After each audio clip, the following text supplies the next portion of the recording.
Fala aí, pessoal! Esse é mais um Francês com PP, canal de YouTube e podcast feito em francês fácil.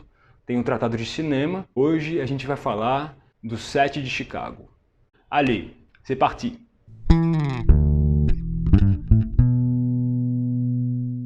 Les Sets de Chicago, c'est une histoire vraie.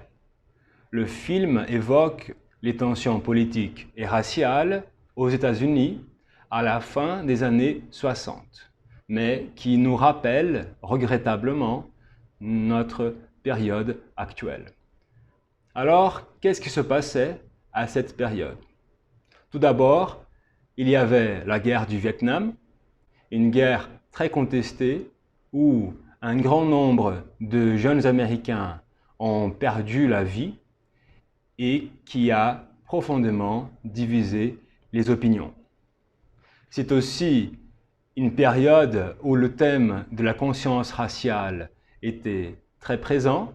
On voit par exemple le Black Panthers Party dans le film, et les mouvements culturels contestataires avaient beaucoup de force. Il suffit de se rappeler que 1969, c'est l'année de l'emblématique festival Woodstock. C'est le deuxième film réalisé par Aaron Sorkin. Le premier s'appelle Molly's Game ou A Grande Jogada en portugais, mais vous connaissez peut-être son travail comme scénariste avant de devenir réalisateur. C'est lui qui a écrit The Social Network, le film sur les débuts de Facebook. Le réalisateur raconte que Steven Spielberg lui a demandé d'écrire un film sur les Sets de Chicago en 2007, avant d'abandonner le projet. C'est donc Sorkin qui a lui-même réalisé le film finalement. Sorkin explique qu'après l'élection de Donald Trump et les manifestations récentes contre le racisme et contre les violences policières, il a compris que c'était le moment de lancer le film.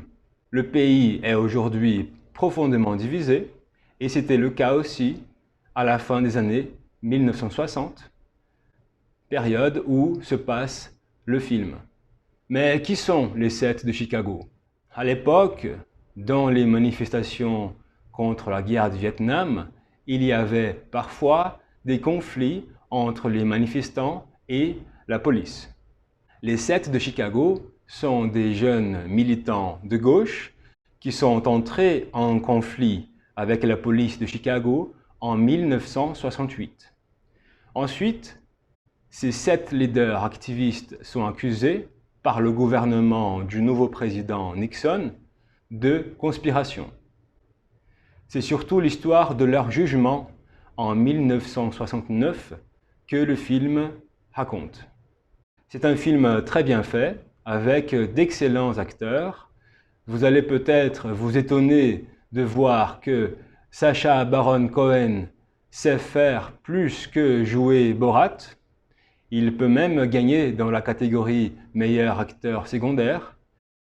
Et si vous êtes fan de Michael Keaton, vous allez vous régaler parce qu'il est dans le film aussi. Un film à voir si vous aimez les films avec beaucoup de dialogue, un film qui a déjà gagné des prix et qui est nominé dans plusieurs catégories aux Oscars, meilleur film, meilleur acteur secondaire, meilleur scénario original, meilleur montage et meilleure photographie.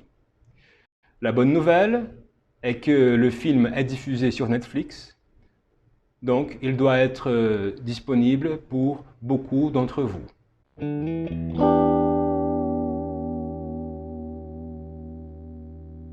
E aí, gostaram? Conseguiram entender? Deixem um comentário aqui para dizer se gostaram, se entenderam.